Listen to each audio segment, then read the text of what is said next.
What's up and what's happening, people? Welcome back to another year of Wild's Up TV, and we're going to start it off tonight. We're in for a massive year, and it's great to be back here on YouTube, and grateful to have everyone back, especially our members, as we're doing our members show tonight. For those that aren't members, will be a members show in the chat, but feel free to watch along.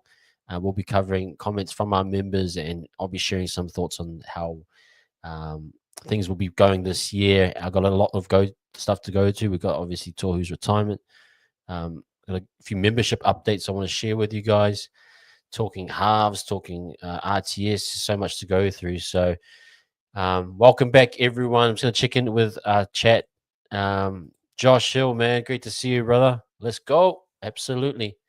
Great to have you back, my friend, and I hope you've had a great off season. Jose, I'm gonna say it's guys. I think it's yeah. Happy New Year, Wano. Excited for the season, new team, same dream. It is, man. It absolutely is. And it's great to be back, guys.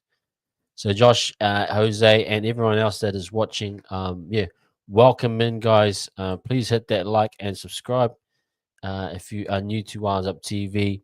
But yeah, let's try to get those likes up while we're here, guys. Look, guys, we're going to do a little bit of a check-in, just share what we've been up to. Look, it's been about 2 or 3 months since Pacific Championships. Time's flown by, man. Crazy Christmas. But just want to see what you guys have been doing. So share in the chat, guys, what you've been up to.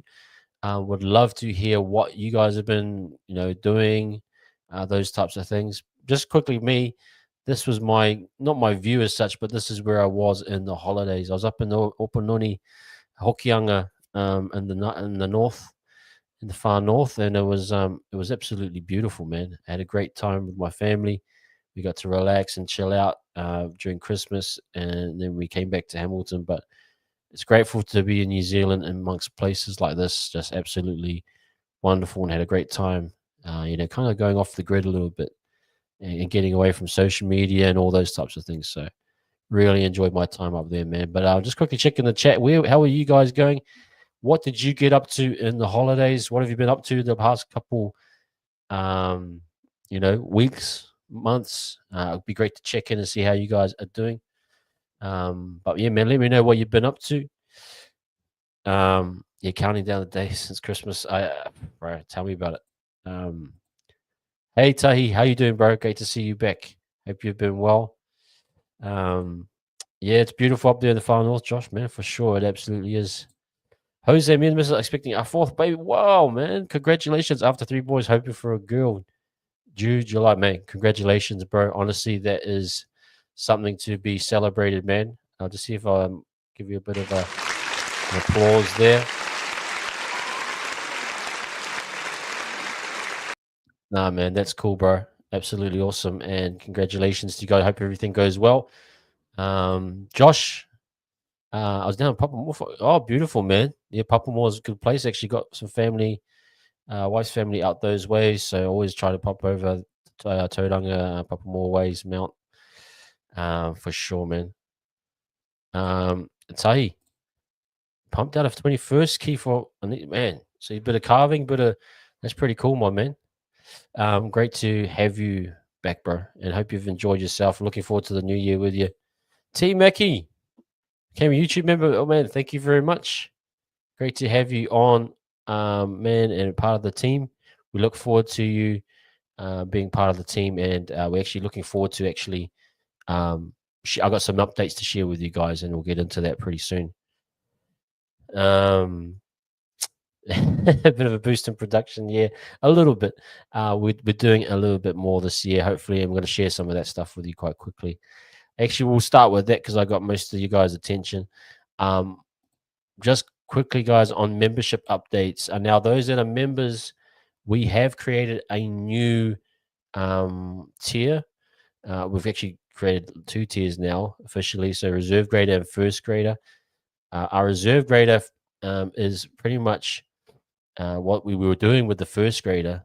So it's kind of created an opportunity for people that that only want to kind of be parts of the member only live chats. They want to have their comments prioritized and read out and responded to, that type of thing. You get the badges, you get to become part of the team, and that's available for people at $2.99 a month. So we want to invite more people to be part of the Wise Up TV community, and I think that's a good entryway. Now, for you guys that are already on the first grader technically or paying $5.99, if you feel that that's better for you to go to reserve grader, we're absolutely cool with that. We got no issue with you guys dropping down. We understand it, and again, just gives you options as to what you really want to do and be involved in. But what we have done for our $5.99 package, we've kind of expanded a lot of what we want to do. I'll just quickly go through the $5.99. Now, the $5.99 you get all the stuff in the reserve grader, but in the first grader we're gonna try and open up for post-match fan cam. So an opportunity for you to share either publicly amongst our members your view of the game. We think that would be something cool that would be great to see and hear your guys' voice a bit more. We'll get your guys' feedback on that, and if that's something that interests you. We do have a members only NRL fantasy league that me and Ash will be running. Ash is quite up to date on that type of stuff, so we'll get you guys posted as soon as possible on how that will work. So if that's something that interests you, feel free to jump in on that. Exclusive members only videos. Yeah, we're definitely going to be releasing more content this year, pre-recorded content, and that will be accessible for our members. So be aware of that. That we'll be having some videos, could be review videos, could be analysis videos, all those types of things will be exclusive to members. Maybe a 1-day pre-release for members only, that type of stuff. So that's what we're going to try and provide. And we have our first graders group chat. So we'll be sending out a link for all of our first graders that want to join us on WhatsApp to kind of chat more and discuss stuff. We want you to be a part of that. Me and Ash will be in there. We'll share updates. We'll share links to let you guys know ahead of time what we might be doing. And just a place where we can talk more about the Warriors and the NRL. So feel free, guys, to make a decision what's best for you. Again, no pressure to even be a member. We appreciate everyone that is members, but feel free to be a part of it however you works for you. So anyway, that's kind of where we're at. Thanks, team making it great to have you here, man, and looking forward to having you around. Can I be put at lock in the fair? Absolutely, bro. Yeah, we're going to definitely do that. But welcome in. Yeah, and guys, we will get that WhatsApp link soon. So just beware of the community page. So guys, when you're looking at YouTube, posts will come up. Some of those posts will only be for members. And for our first graders, we'll send you through that link to become part of the WhatsApp group, okay? And also the fantasy team. So, and if there's something else that you guys might be interested in as well, like in terms of becoming like, sharing the fan cams, even jumping online and sharing your thoughts. I know there's a few of you out there in our members that want to jump on. We're going to open up some of these evenings, especially club room evenings if you want to come on and share, or if you have specific questions that you would like me and Ash to discuss, that type of thing. We want to hear you. Okay. Jackson Fordman, thank you very much. Appreciate your support. And always, Jacko, we're grateful to have you. You've been, been in and around Wise Up TV for a long time now. We're truly grateful that you've become a member. So great, man. Thank you for coming along. Hey, peace, love, and happiness. Hey, great to have you on. I just saw you became a member as well. Appreciate that. Hey, how many members so far? I'm just grateful for the cheapest channel subscription I've seen so far. Absolutely. Hey, we want to make it accessible, and we want to treat our members the best we can. So we're grateful for you. And yeah, at the moment, it's still in the low numbers. Let's say double digits at the moment. But we're looking to expand as much as we can. So this night here, if you don't know, peace is that we're gonna. This is a club rooms night, especially for our members. So as you can see, it's only linked for our members chat. So feel free to always jump in on these ones. Sometimes in our other shows, it can get a bit crowded with other people's questions and comments, but this is a kind of a night where you can share and ask questions. Me and Ash usually run it, on and off, and we kind of share, I suppose, within the hour or an hour and a half maximum about what we're thinking about the team and kind of getting your thoughts out there as well. So welcome to the team. Great to have you on. Jazz, my man, as always, great to have you, my friend. Welcome to the new members. Yes, thank you very much. And Jacksonville, no worries, had to log on the computer as there's no option to become a member on. Yeah, it is kind of like that. I think it's for everyone that kind of signs up to the join button. Yeah, Josh, I didn't realize it was on the on the app before, but yeah, you have to go through your laptop, unfortunately. So we appreciate everyone that takes that extra little bit of time to do that. But thank you everyone that's joined so far. It's great to have you here this evening, guys. We're going to get straight into it. I'll feed off the chat where I can. I've got kind of a list of topics to cover, a lot to kind of get through before we even start the season. But jump in wherever you can. If you've got questions, chuck them in. I'll try and respond to them as quickly as I can. This one was a bit of a shock to the system. Tohu retires. But at the same time, I know a lot of us would probably say that this was always looming in the background, and the question marks from us as fans felt that there was going to be a kind of a time that this would happen. So personally would have loved it to have happened last season, but again, this is, there's not much you can do once the player is contracted, and if he decides personally to retire, then that's up to him. And whenever that happens, we wanted to give it a chance. I respect him for trying. But now that opens up some options for us in terms of a bit of money. I know Tohu was on, I think, 900K or 950. Anyone in the chat can confirm that. I think that was what he was on. Now, I don't imagine the club will use that money this year, although there may be restrictions on them having to use it. I'm not sure on the details, but there's obviously opportunities to use that cash in 2026. So, yeah, it's a bit of a tricky one. It leaves us in a vulnerable position. It leaves us kind of, especially with Tohu, what he brought. Obviously, he was a tireless worker. We understand that, man. If we had Tohu previously and a little bit younger, maybe in the Storm days and a bit more fresher, this would have been the perfect time under Webster's system to be. I think he would have had one of his peak runs of his career. It's a shame his body's broken down, and that wrist injury really did kind of impact his wanting to come back. I'm no doubt he had the desire, but the body just said no more. So,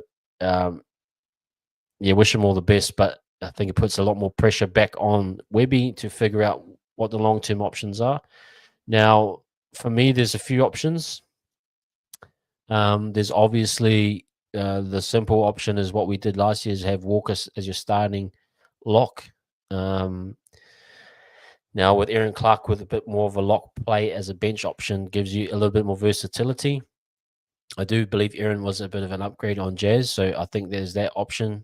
For those that watched the Kiwis play PNG last year, there was a little bit of Aaron ball playing, and not much that we could see, but you could kind of envision what it might look like playing for the Warriors as Stacey was the coach. So there's that option. There's also the option of a Barnett, but it's kind of a tricky one to really think about personally. I'm kind of not sure which way Webby's going to go. no doubt Walker will be involved in some form or fashion, but I don't think Walker can sustain it for a long period of time, in my opinion. So it's kind of a tricky one. But let's just quickly check what you guys having to say. Absolute, he was playing injured. I got to give him credit for that. T Mickey, this is a really good point that you make. It is a blessing in disguise. I think everything is kind of, if we look at it from a positive, I know many people will say we lost SJ, we lost AFB. We'll maybe get into some AFB talk in terms of the comparison to JFH, but there's an opportunity for a new template. That is a great point because we saw the old template and it kind of did stale out. So great view there. I think that's a good way of looking at it. We can create a kind of a new, more modern template that suits the current playing crop. It may look totally different to what it was with Tohu and Walker. So maybe that looks a bit different, you know what I mean? Great question as well, Jackson. The question is, how are we going to use up the cap space that Tohu's freed up? You must use 97%. Exactly. So Tohu on 950 or 900 is close to 10% of your cap, which would put us at about 90%. So there would have to be us a bit of usage of how we're going to use it. That's a great question. If anyone can give me an answer, I don't quite know how that works. I wonder if the club have said, can we allot this amount of money for next year, as we kind of been put under the pump from a retiring situation. I have no idea. But that would be interesting to find what the answer is. Totally, really good point. Peace. Yes. That's a good question too. Who do you think would be a good cover for Toy? What Toy was a lock, so he's and the unique thing, well, not so unique, but Toy was really good at ball playing.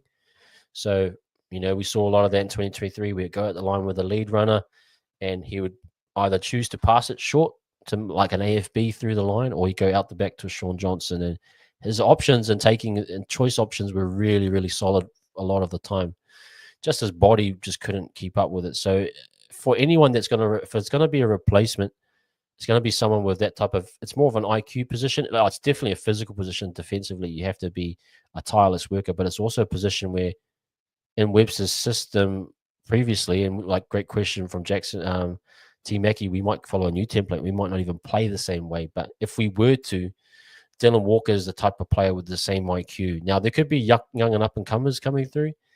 You'd say Aaron Clark fills a little bit of that role. I mean, there's the option of Mitch Barnett, but you're kind of looking at maybe with the loss of an AFB, you want a solid front row with JFH and a Mitch Barnett. So it'll be just interesting to watch the first few games and see how Webby plays it. I think we'll get a clear idea, maybe not in preseason, but maybe obviously round one. That's when you know what they intend to do for most of the time. But it's something very important for sure. Jackson, great call. Thank you. Because of Tohu medically retired, it will not go against the 2025 cap, freeing it up. Wow, that's great insight, man. I never realized that. So that kind of, again, earmarks us for a big move in 2026. I don't think the club are going to make a signing this year. I think it's too late in the piece. A lot of the big pieces went off the board, like a Leo Thompson, and a lot of the signings now will probably be looking at 2026. I mean, if you did like I don't know, someone that could come in quickly, you might do that, but ultimately, it kind of you want to probably save that money now for the future, and getting a top quality half might be that option. Could you see CHT making an appearance at lock? He has ball playing. He hits like a truck. Someone young and willing to get smashed in my line of thought. There is an option for that too, Jose. I do think it's a valid option. My only concern with it is the longevity of the body and how much he can physically handle. We know with any of those forward roles, like for example, AFB, not only was he an elite athlete and an amazing player, but he was very durable. Barnett, in similar ways, very durable, can take a lot of punishment. You got to have kind of a frame that can kind of absorb, tackles and I think CHT can do that, but to do it consistently, maybe as an interchange role, kind of how maybe you might see Aaron Clark starting, and then you might see Walker coming off, or you might see a CHT filling in for Aaron Clark at times. So there's options there. I just personally don't see it as a long term. Do you know what I mean? It's a long term option. And I think eventually we're going to need to really look at what is a long term option. Like who's a player that we want to kind of fill that role, and what does it look like moving forward? It could be totally new template. It might not be a ball playing lock. It might be just a worker, a runner. Those are some things to think about. I think that's kind of what T Mackie was saying as well. Maybe it's a new template and we got to adjust, and maybe it's perfect time for that. But really good question. And Tahi, the youngsters, there's a lot to talk about the youngsters. I think they will play a massive role, especially when the Tohu retired. I felt like as though, okay, it's time now for the younger ones to step up. Zion's, the Demetrix. So there's a lot to kind of go through. Yeah, Clark starts with 20, 30 minutes. Walker comes on, plays out the game. There's options there for sure. Josh, do you reckon medical retirements, the NRL, are lenient? I'm not too sure about that personally. But yeah. Jackson just kind of reaffirming. I really never thought about that, but that's really good to know about medical retirement. Maybe that was a game plan from the club anyway. Maybe they had decided that this is how we're going to do it. You never know. Okay, that's a little wrinkle done. So we basically pay him out, but it doesn't use the cap space. Cool. Okay, that's good to know. Jazz saying, I think Aaron and Walks can cover the number 13 and, of course, fill in other. Yeah. Walks being more versatile. Yeah, Walks is probably the most versatile. We've seen Walker, I think 2023, we saw him mostly working. He played halves. Remember the Cowboys game? He's played back row. That wasn't ideal. The one where he played against the Titans, that was kind of a lot of big vulnerabilities. Played in centers. So, yeah, Aaron's more of that stiff forward in the Jazz mold, whereas Walks at a pinch can cover a lot of few areas. So, Daniel Wilson, man, thank you for joining us. Welcome to YouTube. Great to have you on the team. Looking forward to getting to know you, bro, throughout the year, and sharing this space with the rest of our members. So pretty cool, man. Welcome in.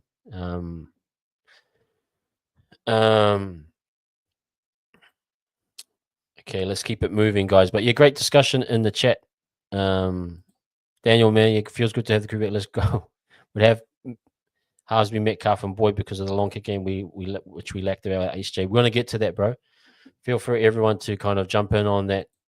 Team Mackie with a good few options there. Walker, Clark, Barnett, Ale, Vaimaunga, Halasima. There's some options there for sure. And like I said, with the depth chart, we'll kind of figure out where everyone ranks for Webby. And then we'll kind of make that decision, I think. But that's a really good point. So, yeah, a lot to talk about, guys. We'll maybe round that up a little bit later. I'm going to touch on a little bit of Webby's talk. Webby, I listened to his interview with Martin Devlin and trying to kind of gather what I could from what he was saying. And I think Webby, he's so good at what he does in terms of his media, how he kind of responds to questions. He always has kind of good responses that kind of deflect while at the same time giving you an answer. That's kind of how I kind of understand Webby and how he kind of responds to media criticism as well. And I think he's done a good job of that.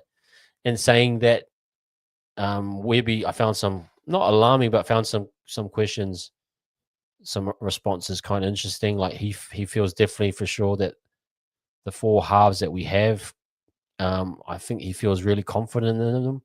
And me personally, at times I don't feel that confident about our halves, but we'll get into that. But I appreciate that he's instilling belief in those players.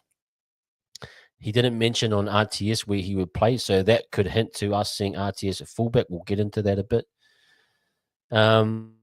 Webby's comments were really big on the point that we just lost the close games.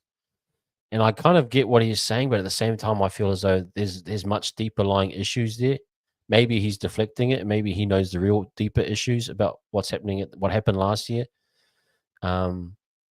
But he did say that winning the closer games, this year is important, and that he believes that our system can provide the points, can provide the results. So I'm interested to see. For me personally, I mean, we need to see an improvement. We need to see adaptation. We need to see growth in certain players. I think he's done an amazing job. I'm still backing him, but you just want to start to see.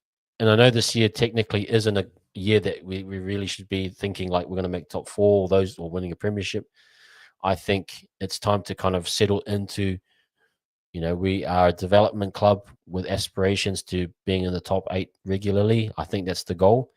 But just some comments I felt as though that I'm hoping he's seeing that there are some deeper issues at the club, and we need to settle those earlier rather than later. And I think obviously AFB leaving, Sean, that does settle it. That allows for new blood to come in. JFH coming in brings a whole new energy, which I'm so excited to see. Like I can't wait to see how he impacts the club. But at the same time, I understand that there's so much to kind of be concerned about. So, but I respect Webby. I mean, it's early days. But yeah, he left a few nuggets there. RTS he didn't want to commit to what Devlin trying to get an answer to him. So I think I kind of find it interesting, and I'm looking forward to seeing how things roll out. But I understand that. Yeah, what am I trying to say? I'm not trying to be negative, guys, but I'm just trying to. You kind of want a bit more from Webby, but I think he's probably keeping his cards close to his heart. So I respect him for that, and just we'll know. The results will tell for themselves, in my opinion. But yeah, great to see you guys' comments in the chat. Whole new leadership. Yeah, this is kind of interesting. This is this is great to what T Mac you say. This is opportunity for a new era. And Mackey's going early, saying RTS on wing. It could be. I might talk about it now because I think it's important. But the big question is RTS and what do you? It's kind of I found that it's kind of put us in a tricky spot as to what to do with him. Like he's this fullback, Dalian winning fullback, so much potential, wasted opportunity to use him as a fullback. Chance again didn't have his greatest year. So you could have maybe put RTS, just being a devil's advocate, you could have put RTS at the back last year and maybe you got some different results. Hard to tell. I wasn't truly impressed with his run at fullback for Samoa. He is getting older. Would I put him at fullback in the current climate of the NRL where we see a lot of the fullbacks are a bit more ball playing? There is a push for a smaller fullback like a Tane Tuo picky. So those are always things I'm trying to figure out. But we've got him signed on decent money, and we've got him for another 2 years, I think. So it's one of those ones where the center, what happened at centers didn't work. That didn't seem to be truly effective. They pushed him around to fullback to wing. I think it's time to settle. I know Montoya's gone, so he would fit as a natural replacement. But if he was to be, a fullback, there's guys like Tane that you want him to get a full opportunity. You see a bit of potential there with Tane, and you think there's something there for him. CNK had a really poor year last year. What is he gonna like? What's the next step for him? Is he on the decline? Do we, is there, it's kind of really hard to tell. And RTS kind of fits in that mix somewhere, and I can't quite pinpoint it. But for me, if there's anything, I'd love him to have a spot designated right from the start, and that's his spot. So if it's wing, let him be a left winger for the whole year. If he's fullback, then that's where we're going to go. But just something to kind of hang our hats on with him. He's on good money.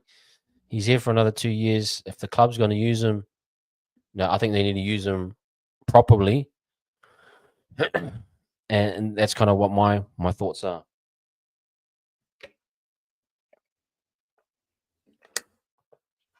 21 likes, guys. Thanks for the likes. Appreciate it. If we can get them up to 40, that would be massive. We like to get up to 50 usually on all of our streams, but appreciate everyone giving us a like. Yeah, so Team Mackie with RTS on the wing, kicks, returns. Yeah, I can see that too. Like I could just see him use him in an area that's valuable, that can bring like value to us. I think he's a better finisher than Montoya. I think he's got better skill set than Montoya. He can get more yardage for us. I'm worried about some of the intangibles, like the errors, reading of the game. Again, second year back, maybe things are better. He is a little bit older again, and he's blocking the pathway to someone younger.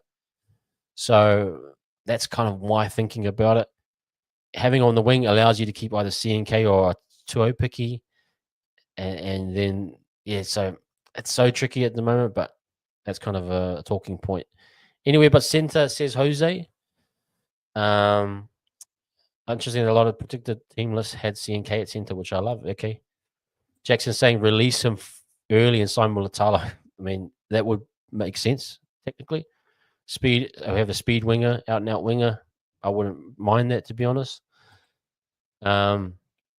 Just saying, I think the leadership is going to be a lot different this year. You follow AFB because he does work, but you almost didn't want to be followed. Barney and JFX want you to follow. That's a great talking point. That's something, again, I can't wait to see it on the field. We can always theorize about it, but once you see that first kind of game and you get a feel for how JFH plays amongst our team and his impact on the team, especially for me, it's all about defense this year. Yes, I want our attack to be humming, but I need our team to get back to defensive ways to be successful. So I want to see that impact for sure. Team making DWZ, CNK, RTS back three will allow us to make a lot of messes, especially early in tackles, and it should help our kicking game. Kicking from 50 is easier than kicking from our own 30. That's a great point. That is a great point. RTS, if it kind of becomes would be great to see actually those two. Dallin gives you that hard direct running. Dallin, his style.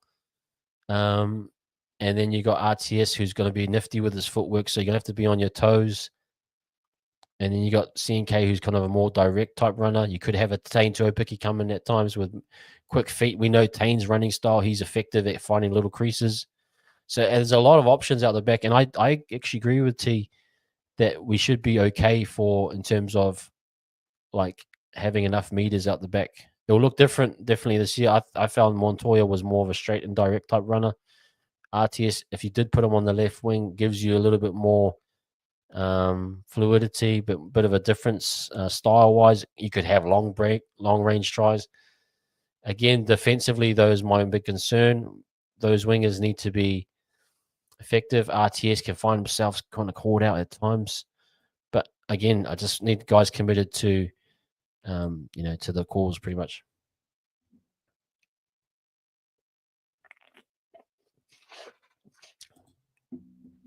I wouldn't say CNK had a really poor year last year. Yep, that's fair.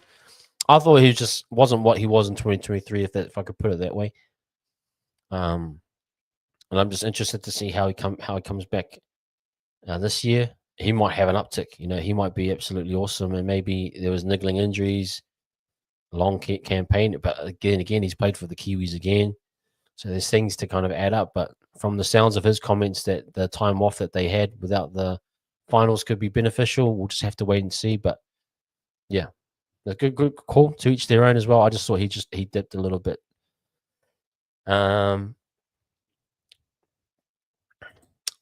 Daniel saying Roger on a wing, I reckon could be the way to go. Honestly, Tane, I think is our best option at FB, especially the style of FB he is. The Tane style is kind of that smaller fullback is kind of coming in. It will be interesting to see how that plays out.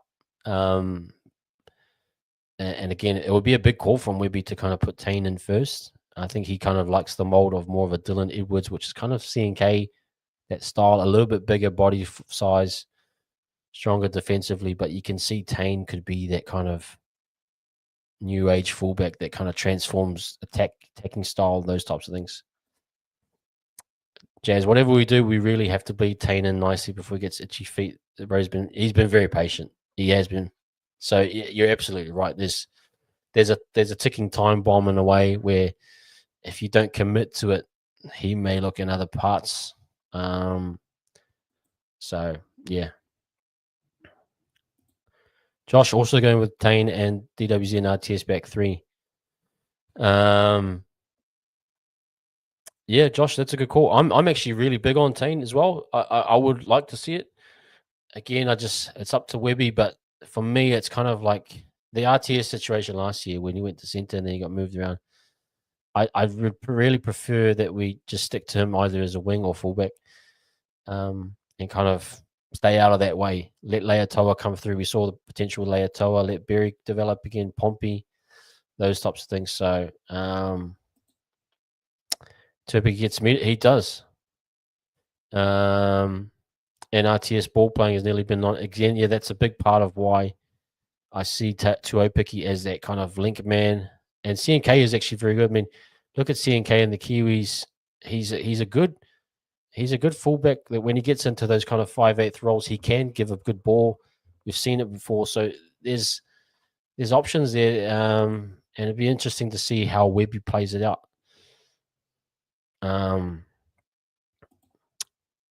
T-Mac saying, my crazy, I think Tuopiki ends up a 6 alongside TMM at some point this season. It helps the Warriors make. Hey, that would be a crazy. If that came true, we'll come back to this post right here. T-Mackie with that's a bit of a call for the year. That would be a crazy prediction if it did happen.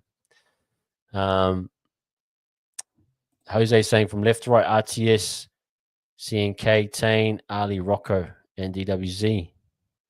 Yes. Yeah, okay.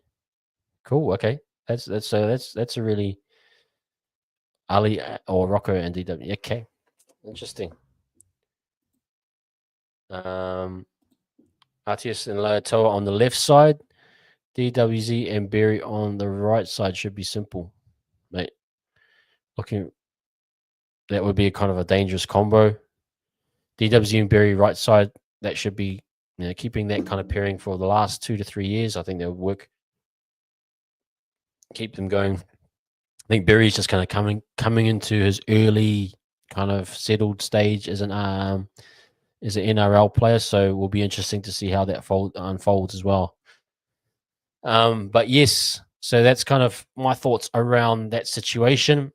Look, let's get into the halves. It's kind of a really interesting topic. Let's start with Metcalf. I think Metcalf for me, he's kind of the unknown or the ceiling. We need to find his ceiling in terms of what he can be, what he can become.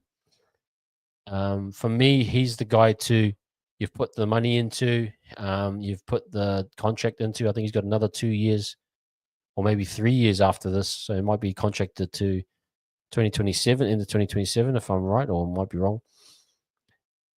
The club have put money and put a desire to put their trust and their eggs in the basket for Metcalf.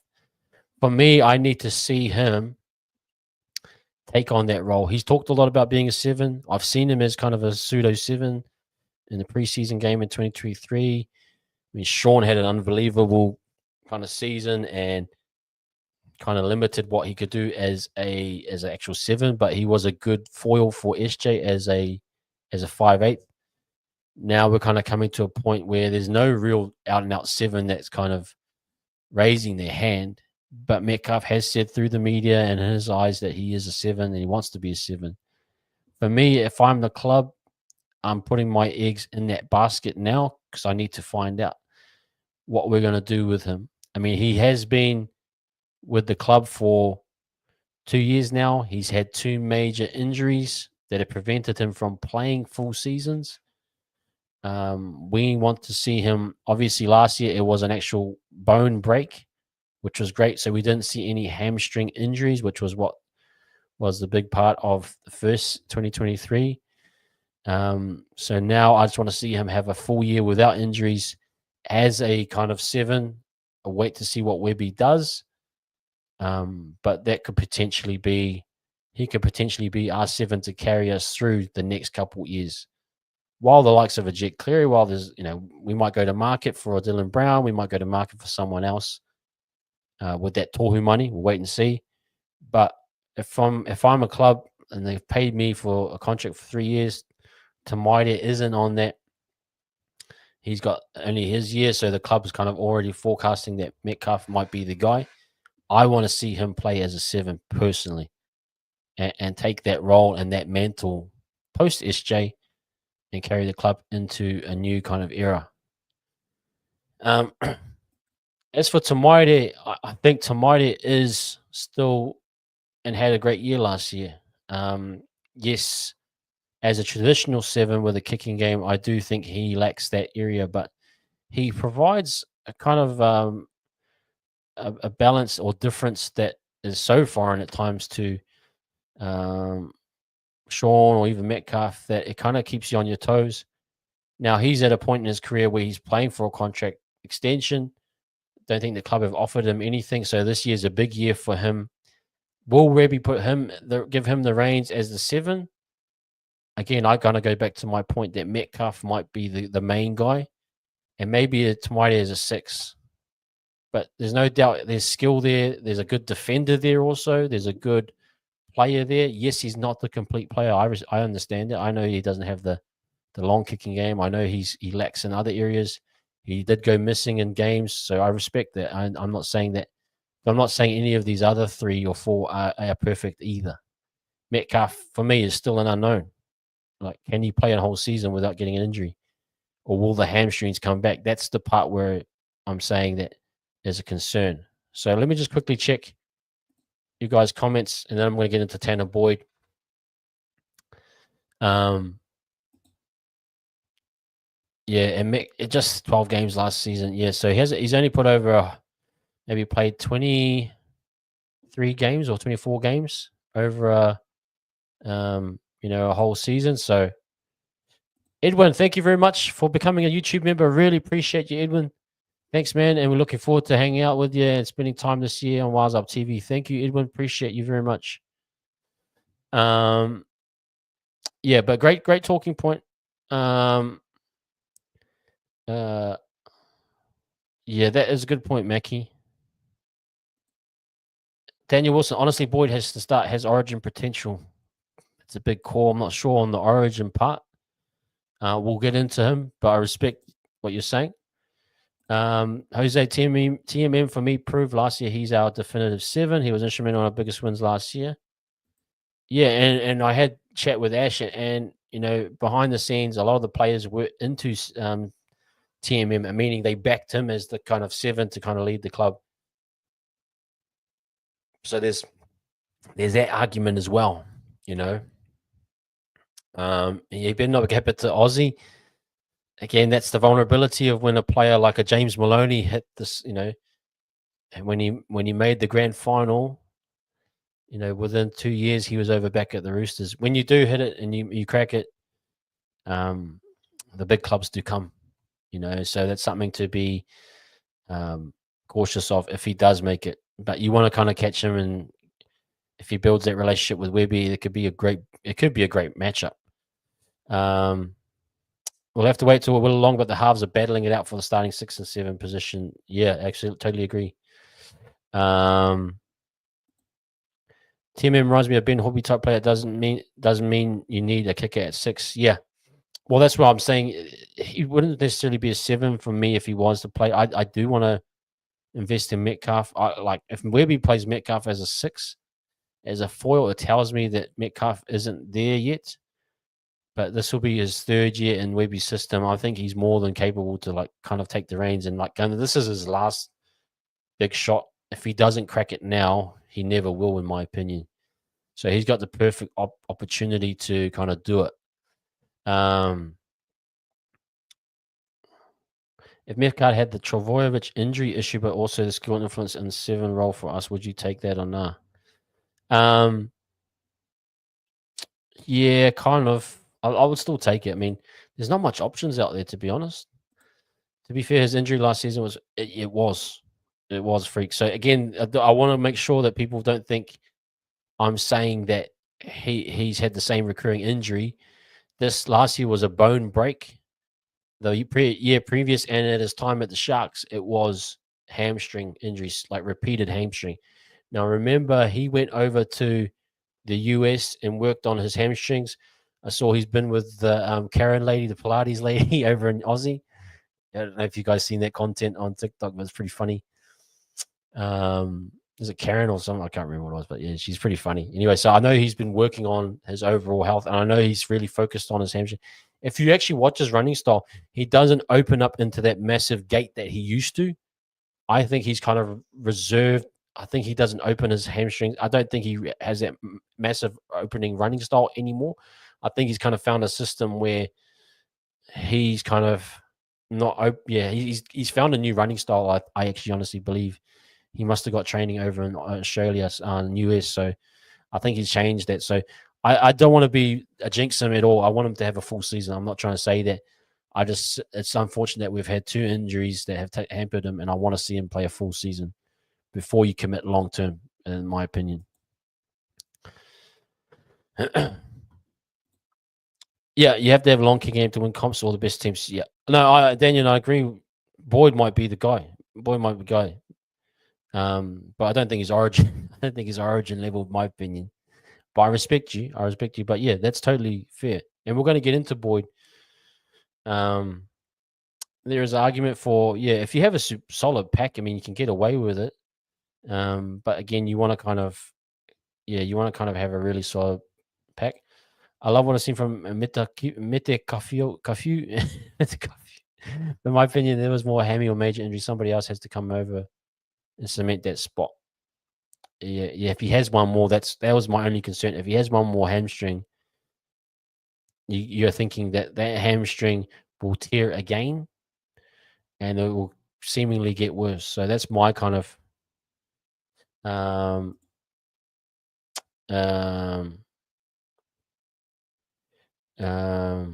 yeah, it could be the hamstring. Good point. I never actually thought of that. That's actually a really good thought process.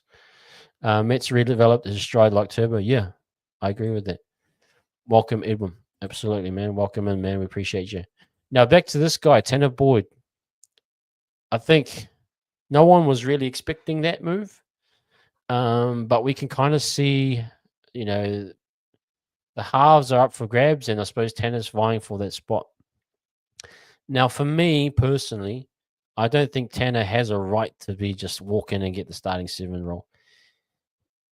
Yes, he has a kicking game, but remember, this guy is a guy that couldn't get in the half spring for the Titans. So it's not like with someone like a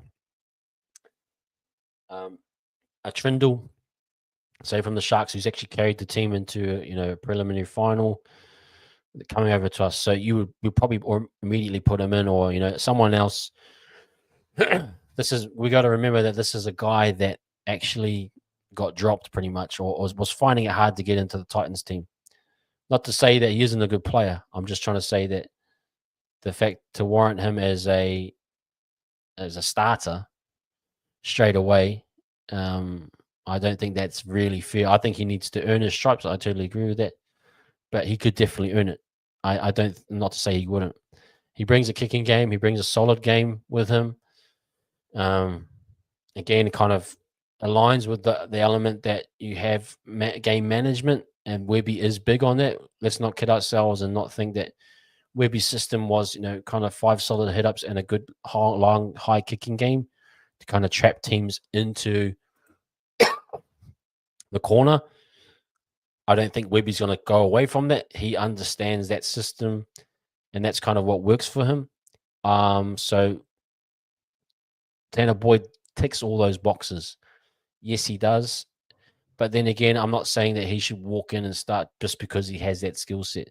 I think more than anything, no matter who you pick, this is my thought behind it. You can put Metcalf, you can put Tamari and Metcalf, you can put Tanah Boyd and Tamari. It doesn't matter. This is all about connection. This is all about a halves combo that makes sense on the field, that balances each other out, that has a good flow, that works well together. That's where I think this is all about. I think in many ways, Metcalf and SJ had that nice balance. And it might be Metcalf and Tanah Boyd. I have no issue. I actually have no issue who it is. I don't think any of these halves are kind of a standout half that earn the spot just because of who they are. They're all halves that are kind of at different stages in their careers, but they're working for a spot. Tanah Boyd is working for a spot. I don't want anyone to think, I don't think at least that he's earned a spot already. He was a half that couldn't get into the Titans, or so that's kind of my thought process is for Webby is to get them, figure it out who it is, if they earn it, they earn it. I'm happy with it. But settle on that halves pairing early because it's a good combination and it works and it flows, and let them play out the majority of the season without injury. I think what we got into last year is that we got into this thing where SJ had to play, and then when Tamati gets an opportunity, he actually does well, and then we put SJ back in, and then it just, for me, we need to settle on who the halves are and lock them in preseason and let them play out the majority of the season, barring injury. Now, if it blows up and you stuff it up, sure, put the other guy in, whatever. I don't care. But for me, it's all about the combination, not the individual player as such. I think whoever they are, they need to flow well. They have to connect. They have to know their roles really well, and they have to have a fluidity, kind of how SJ in 2023 with Metcalf. Metcalf was that guy running off the ball. He was the runner, the running 5'8". SJ was the organizer. So it's kind of that type of thing. Maybe they go with Tanah Boyd and Metcalf because Tanah Boyd's got a good organization game, and Metcalf is that foil. He hasn't quite developed into our full 7. So that's my thought process behind it. Get the right connection, whoever it is. I'm not fussed. These aren't halves that scream to me like this is number 1 and this is number 2. They're all kind of in the same ballpark for me personally. Tanah Boyd doesn't blow me off my feet. That's okay. Neither does Metcalf or Tamari. Like, there's no one that stands out. There's something, they just got to earn it, but there also has to be the right combo. So that's my thoughts process behind it. Is TB any good? That's a good joke, Jose. I like that.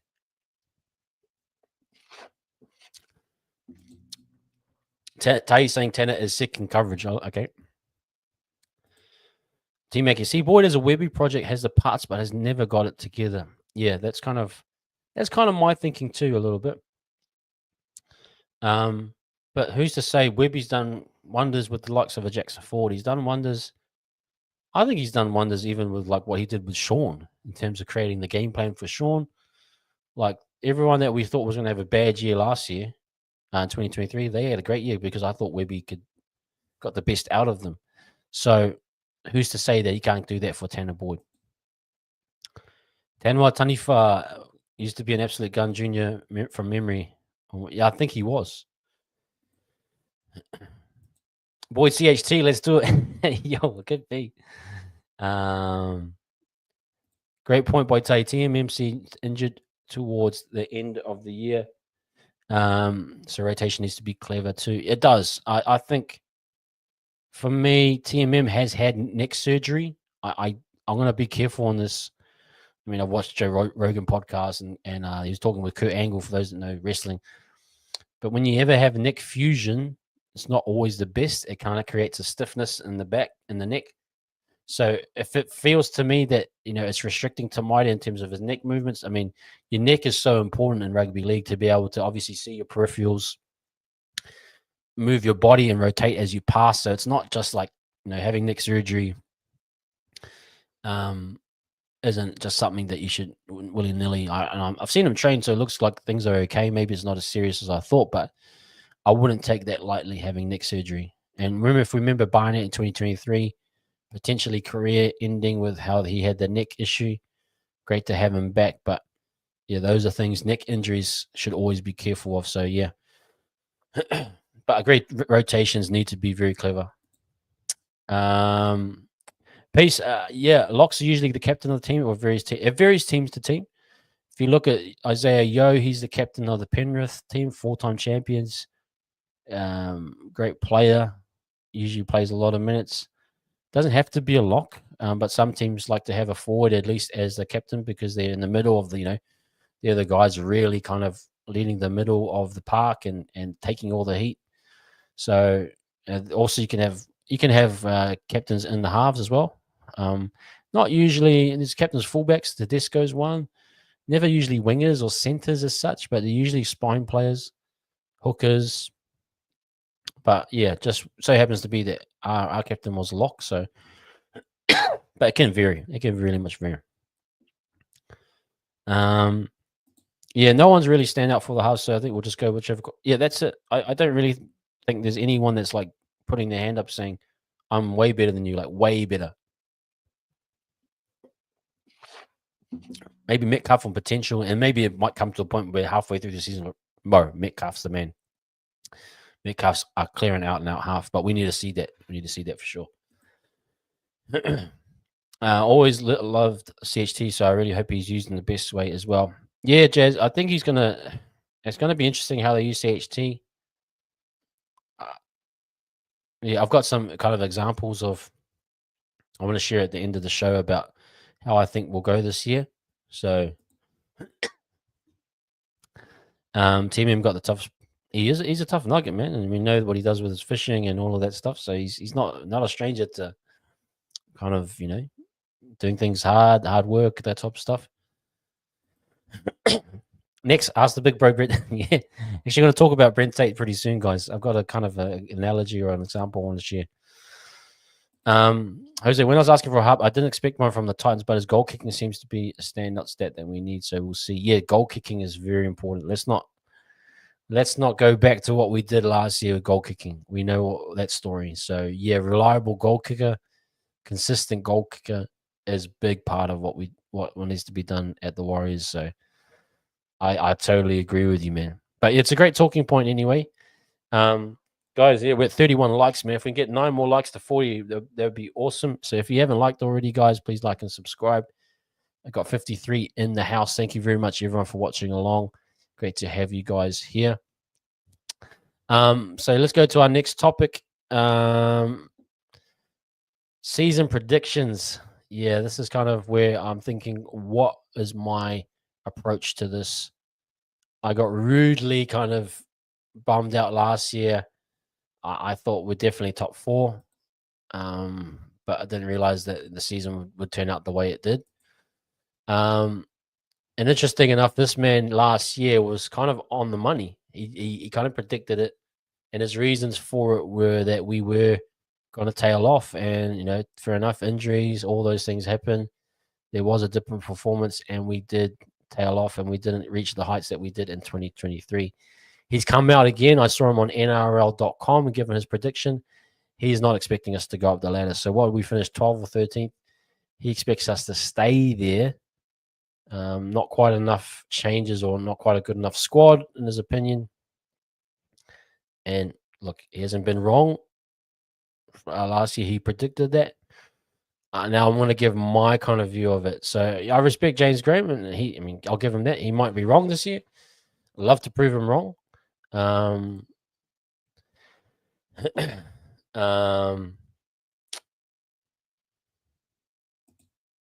Piece of love, great. Egan deserves a medal for clearing almost. Egan, I don't know how he's still playing. T Mackie, don't start up, please. Don't start it up, please. But yeah, maybe I hope so. I hope so.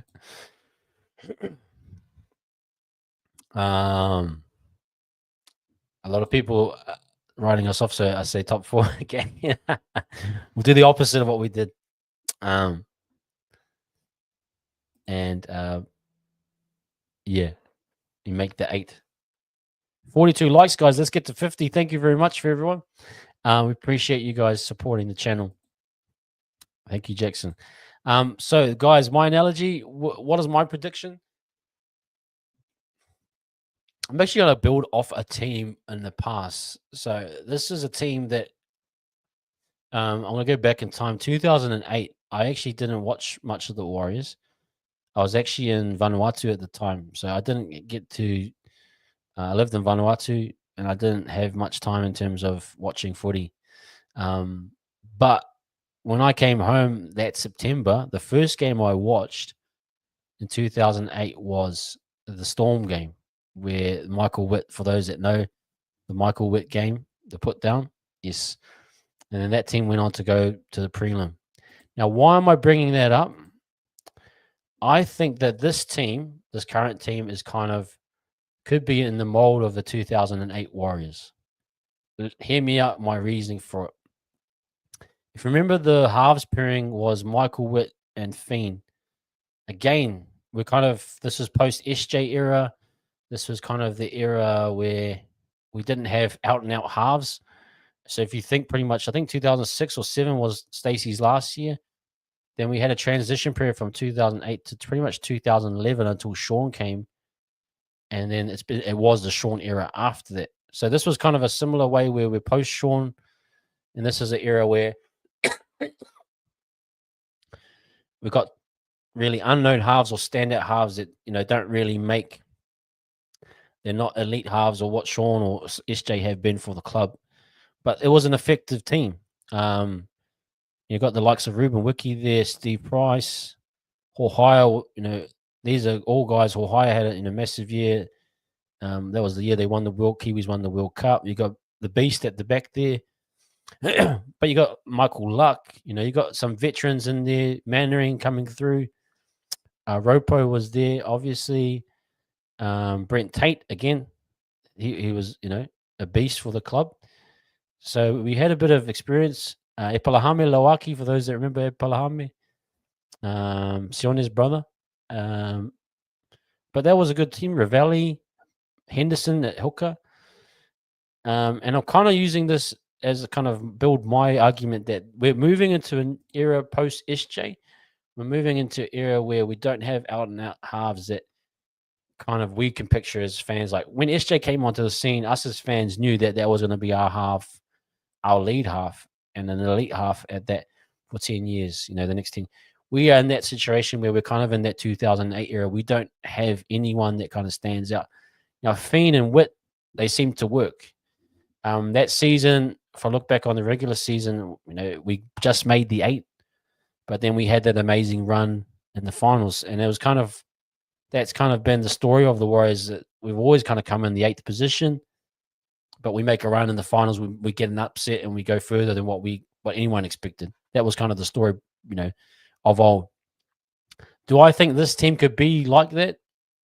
It definitely storyline is kind of going in that way. I mean, you got like a JFH and a Barnett that's kind of like your Steve Price and your Ruben Wiki. You got Nathan Fiend and Michael Witt. That could be like a Tanah Boyd or Tamaide and a Metcalf. So there's it kind of speaks of like a team that's kind of in a kind of a spot where they kind of haven't settled on the halves or the spine players that take them everywhere, but at the same time, it can be a dangerous team. That's what I'm kind of alluding to. It can be a team that can make the 8. So let me know if I'm kind of right or wrong. I had been thinking about it, and I'm trying to figure out what I'm predicting. I'm going to say barely make the 8, or it'd be one of those up and down seasons. We might have really good parts, we might have really bad parts. I can't quite tell. Can't quite commit to anything right now to tell you that yes, we're definitely top 4 team. But then again, we could be a dangerous team. Like for example, I could see Tamaide and Metcalf being a really dangerous attacking combo. Both a bit of a, gunslingers, both with energy, both with a bit of so there's that element too, where you kind of have 2 halves that just really click and they have a certain style attack wise. Or you could go, there's kind of things like young Leatoa might burst onto the scene like a kind of a beast. How Manu was. There's you got the forward pack of a JFH and a Barnett. There might be like Wiki and Price and the primes. Like there's so many things where I kind of share the same narrative to what that team was. Again, wasn't legit top 4 team. Wasn't like a team you expect to be, dominant or anything. But when they got on a hot run, watch out. For example, we beat Melbourne. I think we're the first team from 1 to 8 to ever beat a team in first position. Went on to beat the Roosters at home, and then we lost obviously to Manly, I think. So it could be that type of year. That might be just me, romanticizing the good old days, but something to think about at least. You know what I mean? So let me know what you think. Yeah, Epalahame Lawaki, yes. Enjoyed him at our time at the Warriors. Yeah, sorry guys, let me just go back into our chat for a little bit. It's going to be a long season, Jacko. Yeah, it could be. Yeah, I think we're in the 8 to 11 range. I definitely think so. This is a really key point that Jose, and it is kind of symptomatic. It could be symptomatic or could be defining of who we are as a club. We are underdogs. That's our best. Whenever we've done well, is being underdogs. It suits us better. When people don't expect much, we do amazing. That might be our secret sauce again. Again, yeah, that's where I'm hearkening to that 08 team. Like Fiend and Michael Witt, who really thought that they could go on a run as a halves combo? Well, we might see that with a Tanah Boyd and Metcalf or whoever it may be. So there's that potential. Could really be. Yeah, it was an awesome game. T saying, I watched the Storm game in Cambodia. Wow, Cambodians have no idea what was happening. That would have been crazy. That was my first ever game I went to as a kid. First time a team that finished 8 beat the first. Yeah, that's right. Cool, man. Jose. Yeah, it was kind of a big team, that 08 team, and that kind of era, 06 to 08. Great point.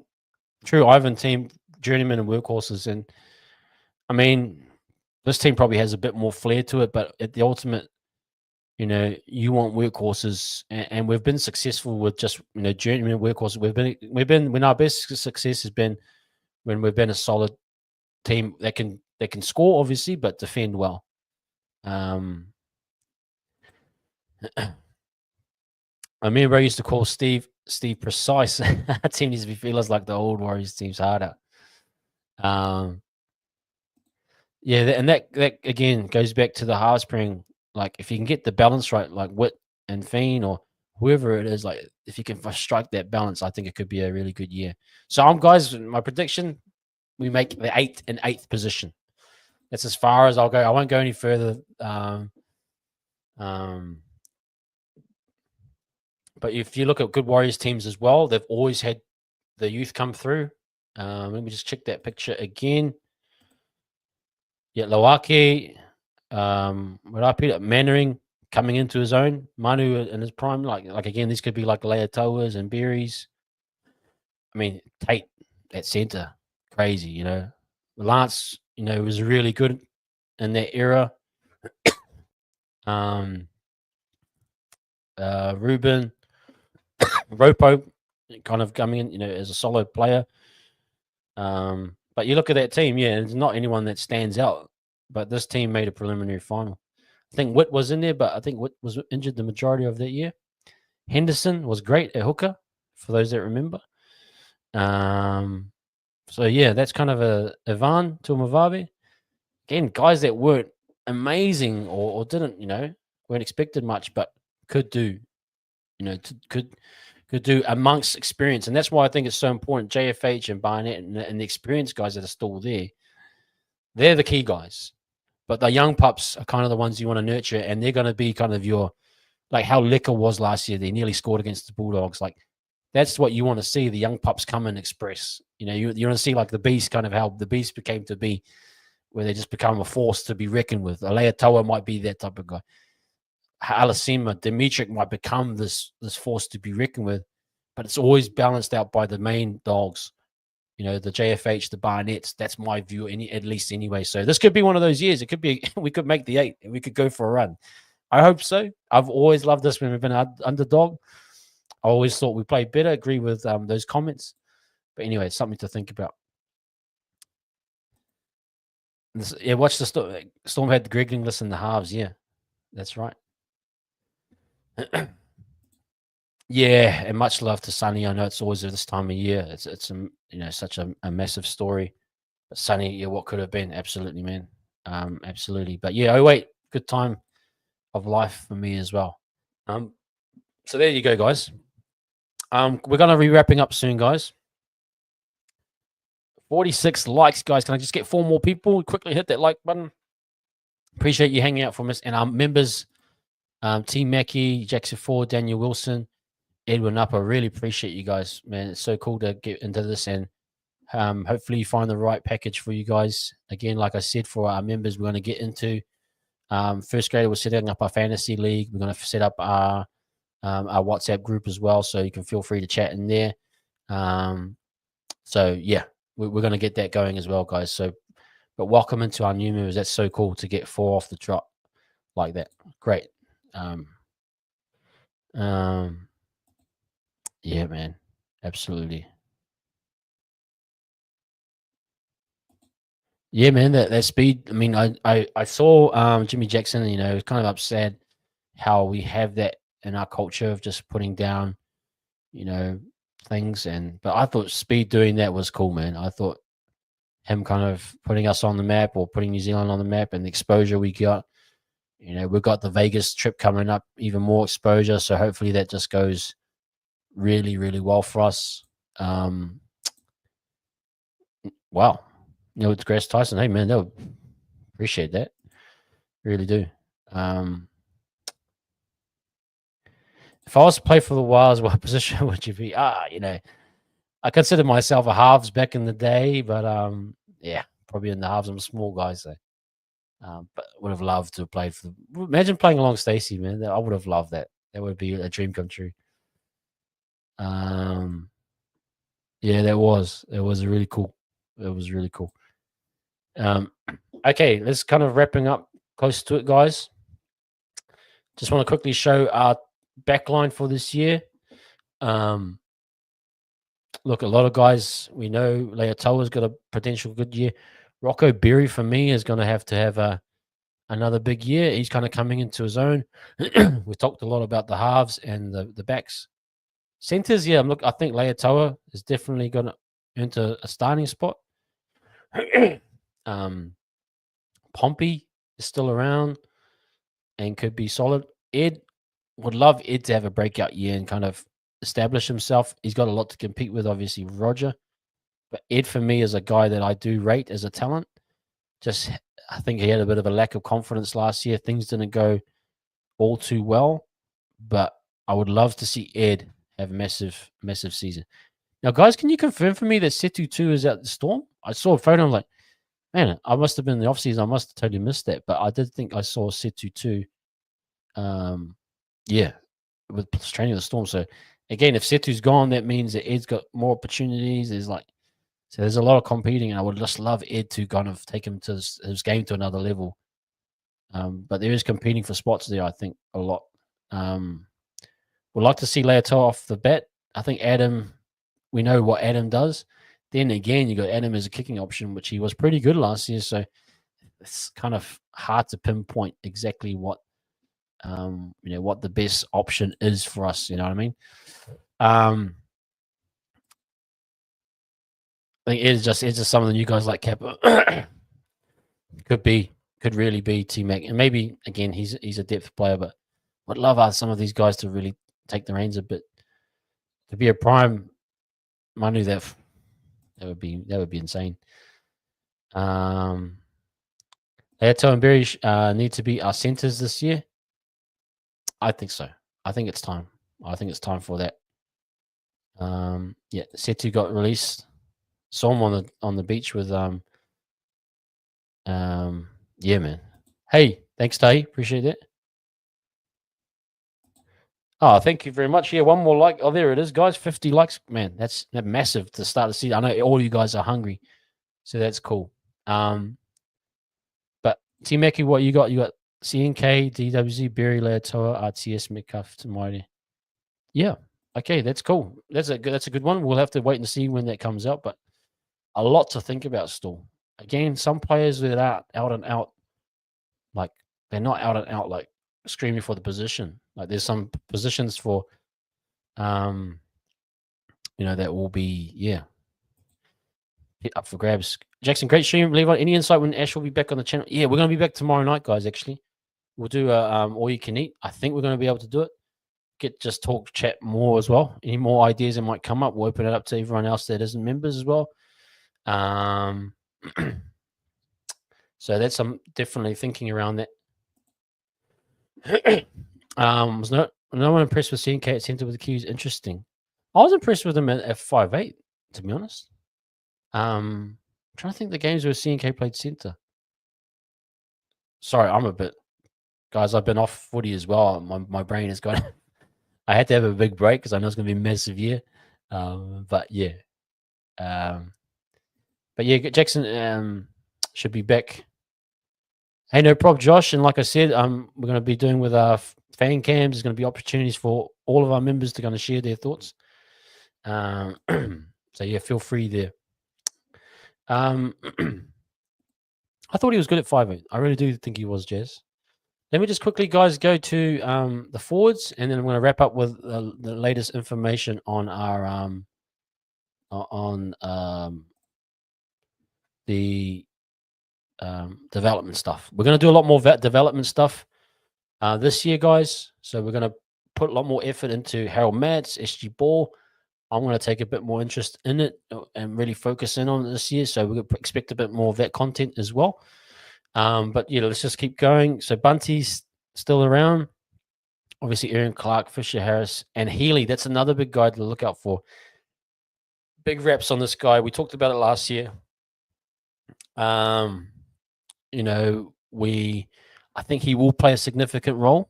I'm interested to see how that unfolds, but I reckon Healy is definitely an option.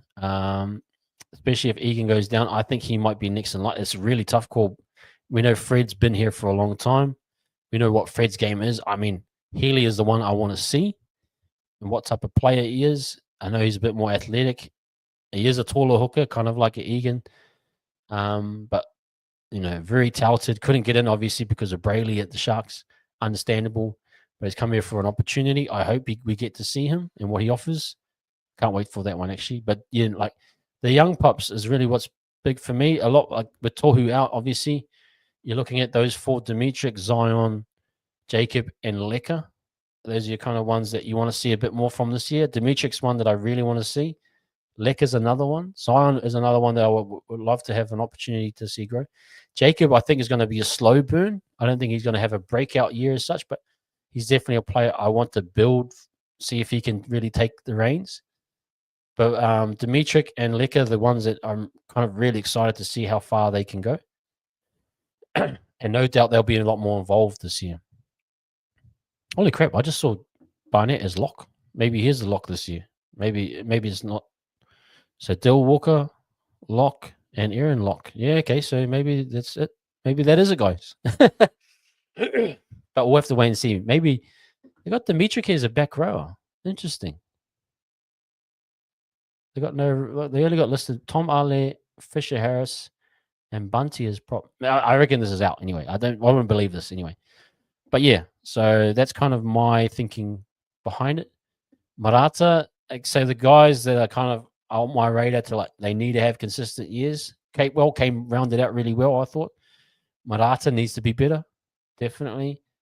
Dylan needs to stay healthy and have a good year. Bunty, I'm not sure. He kind of dipped out of the first squad, so I'm not sure if he will literally be that. I'm expecting a bit from Aaron and Fisher Harris. Mainly Fisher Harris is the guy that I'm really interested in seeing how he goes. So a big year for these guys. But yeah, let me just quickly get to the comments, guys. I'll nearly wrap up soon. Hey, that would be crazy to see what the dream team's like. And the hookers, they saw so tall, absolutely. Yeah, 28 of the 30 confirmed. So I'm not sure how much movement we can do. Maybe they bring in two young guys. We'll have to wait and see. I'm not sure what the cutoff date is for that either. It is a solid roster. Hey, I totally agree. I reckon our forwards bench should be JFH, Egan, Barnett, Catewell, Halasima, Clark. Yep. Walker, Vaimonga, and Newcourt, and then CHT Laban. Yeah, so CHT is another one. Where was CHT listed? Was he listed in the backs? Let me just see this. Sorry. Take that comment down. Yeah, he was. Okay. He's definitely a utility, in my opinion. Okay, let's bring that down.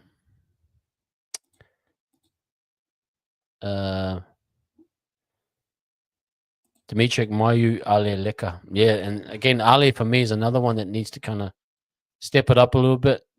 Timeki Clark, Cape World New Corday, Barnett Egan Fish, Walker Vaimonga Halasima. Okay. Yeah, that's a good little rotation too. There's a bit of options there as well. CNK for the Sharks game. My bad. Yeah, I think that's right. Jose, I'm sober all this year. That's the goal. No more cock. Oh, hey, respect, Jose. And you got you got a big year this year. You definitely got a big. So yeah, do not take it lightly. I know you got a lot happening. And Jose, yeah, Marata needs to improve. Last one, guys. The development coaches saw a bit of this info. Congratulations to them. Albert Vete is involved with this. Monty's jumping in there. TJ Ashford, he was the one that actually won the Herald's Mets last year, I think. Paul Clark and Tony Iro. Yeah, I'm not always a fan of Iro, but it is what it is. And then the New South Wales Cup, David Tangata Toa. I think he was the New South Wales Cup coach last year. And Braden Williama, if you're wondering what Braden's been up to, yeah, he's been working in the coaching stuff. Jersey Fed, Grant Pocklington. I think Grant Pocklington is from the Canterbury Bulldogs. So, yeah, and then I think TJ is going to jump up there as a coach as well. But, yeah, like we said, guys, we want to get a bit more involved with the development stuff this year. Me and Ash will be trying to do that a bit more. We also love your guys' input. If you guys know of things happening. And we'll try and get as much footage of them as we can. We're looking forward to seeing who the rising stars are going to be at the club. So definitely a big one. Okay, man. Catch you later. Josh, yeah, man, enjoy your kai. Catch you tomorrow night. Tony Ira never leaves. He's the forever guy. There's always one guy at the club, man. There's always one guy at any club that just never leaves. In our NRLW talk pretty mean signings over the break. Yep. Jose, yeah. We're going to be doing NRLW as well. I did the Michaela Blyde video. If you haven't seen that yet, my thoughts on her coming over. So I'm kind of excited to see how she progresses. But yeah, we'll be tracking that as well. So a lot to cover this year, like massive year. So we're going to be doing a lot of that as well. Okay, man, Jazz, stay safe. And guys, for all of our members as well, we want to be in touch check the community page. We're sending updates as to what we're doing. But thank you for all our members that joined tonight. It's great to have 4 of you guys on. We appreciate you. And guys, like $2.99 for the reserve grade. If you want to do that, that's cool. And if you want to be first grade as well, $5.99. So jump on board. We're going to be definitely hitting it hard this year, especially with my man Ash. Stay safe, everyone. We'll leave it at that, and we'll have some more talk tomorrow night. So jump on with me and Ash. We'll talk some more topics. I'll get Ash's thoughts a bit more deeper. Get your guys' thoughts if anything comes to mind. But no doubt we're going to build into this season really well. So thanks again, guys, for joining. Stay safe. Just quickly hit that like and subscribe before you leave. 56 right now. That's really great. But yeah, enjoy your evening. We'll chat later. All our members, welcome again. T Mackie again, Jackson Ford, Daniel Wilson, and Edwin Napa, and peace. Great to have you along, peace, if you're around. But we'll stay safe. We'll see you tomorrow night, guys. Peace.